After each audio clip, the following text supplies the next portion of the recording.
Welcome to Facts TV News, where everything is true. JCF in mourning as cop loses battle with illness. The Jamaica Constabulary Force JCF is mourning the loss of one of its members who died yesterday morning in hospital. The deceased is Woman Constable Cassandra King, late of the Islington Police Station in St. Mary. The Police Federation in a statement said Woman Constable King died yesterday after a brief battle with illness. We mourn her passing and express sincere condolences to her family, colleagues, and friends. King is believed to have 3 years of service in the force. Man killed after allegedly shooting cop at Westmoreland Bar. A man who allegedly shot and injured a policeman is dead, and an illegal firearm and ammunition seized following an incident at a bar in Farmpen, Westmoreland on Saturday night. The deceased has been identified as 33-year-old Michael Davis from the community. Reports from the police are that an off-duty police officer was a patron at a bar when he observed Davis dressed in a grey woolly jacket with an object shaped like a firearm in the front pocket of his jacket. Davis then walked from the bar and returned shortly after, looked in the direction of the constable and again walked out of the bar.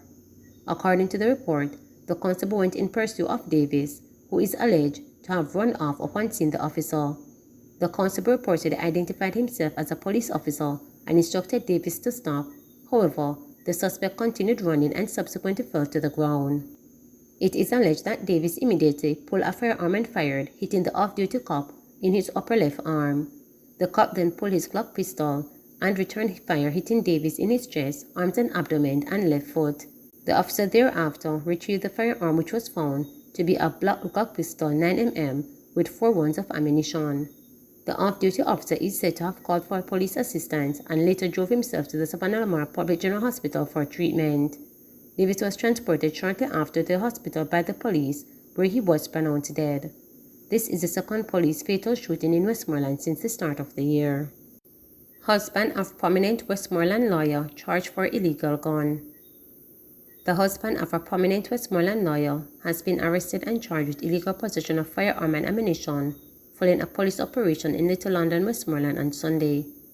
Charged is 38-year-old Jason Barrett of a Rose Street, Savannah Lamar address in the parish. Reports from the Westmoreland police are that about 12:30 a.m., a team of officers was on patrol in the Big Bridge area when Barrett was seen at the front of a shop with a bulge in his right side of his waistband. Barrett was accosted and searched and a firearm taken from his waistband. The firearm was inspected and found to be a black and silver Smith & Wesson Springfield 9mm pistol with a magazine containing 16 9mm rounds of ammunition. Barrett thereafter informed the police that he was a licensed firearm holder. The police then requested that he produce his firearm user's license. Barrett then went to his vehicle and made checks and later told the police he left the license at home. The police later accompanied him to his home to retrieve the license. Whilst at his home, he reportedly failed to produce the firearm license and thereafter admitted to the lawman that he is not the holder of the firearm user's license. Barrett was subsequently charged. Kingston Western Police ramping up efforts to end turf war between residents of Tivoli Gardens and Denham Town.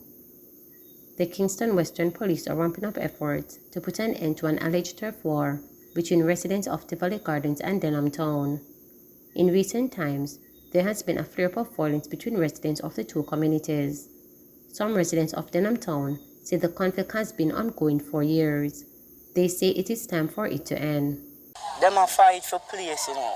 We a fight for our life. You get me? Years and years and years we a go through them thing and them thing. You know idea? We nah fight. We ball for peace. We try to do football competition. We try to do peace meeting. We try to do the last thing we do is have peace meeting. We don't even invite the police them. We try to invite the leader there, so the man here, so the leader here, so I will talk about it. Kind of like say we not talk, we talk, yo. We are trying to fight for our life. Our life we are fight for. You get me? Them a fight for power. For say them want to run the whole place with the NID. When them there and them say them around the place, we go through much abuses, them beat with, them do all kind of things. And we have to just work with that. But it's unfair. We need peace in Tivoli. We cannot cross North Street. We cannot cross, the children them cannot go to school.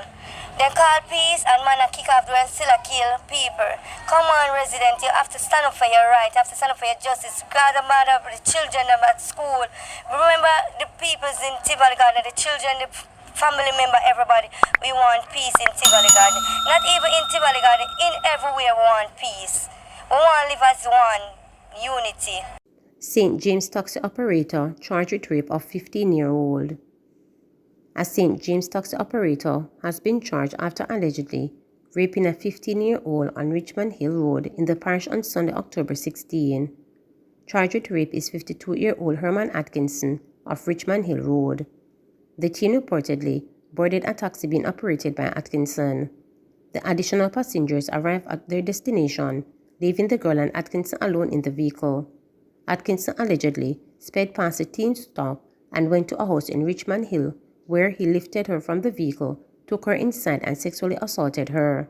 It is reported that the taxi driver then transported the teen halfway home before telling her to walk the rest of the journey. A report was subsequently made to the police and an investigation launched. Atkinson was arrested on Thursday, January 12, and later interviewed and charged. His court date is being arranged. NCB seeks to reassure customers amid fraud case against employee. National Commercial Bank (NCB) has written to customers to assure them that their deposits and investments are secure. This comes after an employee of NCB Capital Markets, wealth advisor Cadin Thomas, was charged with multiple counts of fraud.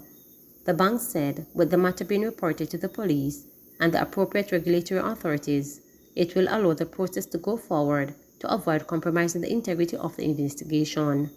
The financial entity sought to reassure clients that victims of the fraud will be reimbursed with the quantifiable monetary loss being absorbed by the entity. NCB says it continues to invest in robust mechanisms to protect the investment of customers and to detect abnormalities. Negril man shot dead by a gunman on motorcycle. A man was gunned down while charging his cell phone at a neighbor's house in Negril on Saturday morning. The deceased has been identified as 42-year-old Marlon Robinson from the community. Police report that about 10 a.m., Robinson and a female friend were walking along the main road when they stopped at a house in order for Robinson to charge his cell phone. While he was waiting on his cell phone to be charged, the female friend went inside the house and Robinson remained outside. The report said two men later drove up on a motorcycle and began talking to Robinson. Shortly after, one of the men brandished a handgun and fired several shots at Robinson before fleeing with his crony on the bike. The police were summoned, and on arrival of the lawmen, Robinson was seen lying on his left side inside the yard with what appeared to be gunshot wounds to his head and back. He was subsequently transported to the Savannah Lamar Public General Hospital, where he was pronounced dead. Robinson is said to have reason to return from prison after serving a 13-year sentence for murder. Investigations are ongoing, the report stated. My hands are clean. Former Stocks and Security Limited (SSL) CEO Zachary Harding has stepped forward with a clear message meant for all and sundry: my hands are clean. This comes after SSL has found itself at the center of a massive fraud thought to be the biggest in Jamaica's history that has shocked the nation and the world. I have nothing to hide, my heart is clean, and my conscience is free, Harding said in an interview on Saturday. He also stated that during his 2 years and 9 months September 2019 to June 2022 at the helm of SSL, he was never told that the national icon Usain Bolt has an account with the company. Attorneys representing the Olympian have indicated that in the order of US $12.7 million, or nearly $2 billion Jamaican dollars, has been fleeced from Bolt's account. They have given the management of SSL until January 27 to pay over the stated sum or face legal action. Bolt is among at least 30 people impacted by the still unfolding fraud, which is being investigated by the Police Fraud Squad and the Financial Investigations Division.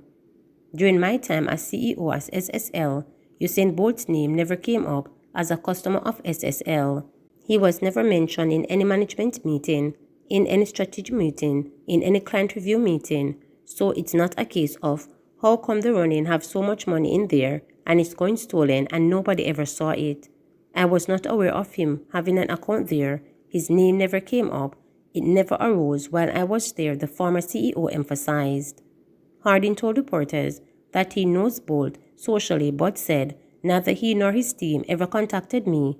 If there was some issue that was known to them or whatever, they would have easily contacted me, but nobody ever did. Hardin disclosed that a member of Bolt's management team informed him that former wealth advisor at SSL, Jean Ann Panton, who has been implicated in the fraud, was a person at the investment company who managed Bolt's account. Two properties connected to Panton, who has reportedly given a statement indicating that she took money from clients' accounts without their consent, were searched by the police and other investigators for several hours on Friday. The investigators said they seized documents and electronic devices from both properties. A statement Panton reportedly gave to a justice of the peace in which she admitted to fleecing the accounts of several clients does not mention Bolt. My understanding is that Bolt only ever dealt with one person with his account, and that was Jean Ann Panton, Hardin said. So, as to what Jean Ann Panton could have been doing or saying or showing him, nobody would know except for her, because she was the only person that they dealt with. Hardin questioned how Panton reportedly confessed, although not in police statement, to forge the documents, to defrauding clients and so on, with specific mention statement, yet there is no mention of Bolt in that confession. There's a gap there as everybody wants to know where Usain Bolt's money is, and they're saying Panton has no confess, but the two don't correlate. There has to be more questions asked because that is a glaring gap, said Hardin. He told reporters that he is shocked and disappointed at what is unfolding at SSL, as he has been learning about it through the media like everybody else. For clarity, I resigned from SSL last June, so anything after that I am totally unaware of. I sit on no boards, I sit on no committees. I'm not a shareholder at SSL, Hardin stated. A lot of people have misconstrued and think that I am at SSL and it is my company and I still work there or I have links there. I have nothing to do with SSL at all, zero. I don't even have an account there, he said. Hardin stressed that up until the time he left, there was no internal investigation taking place to the best of his knowledge. There was nothing that pointed to any inappropriateness being carried out by any employees. That is all news to me, he insisted. Please remember to subscribe, like, share, and click the notification bell.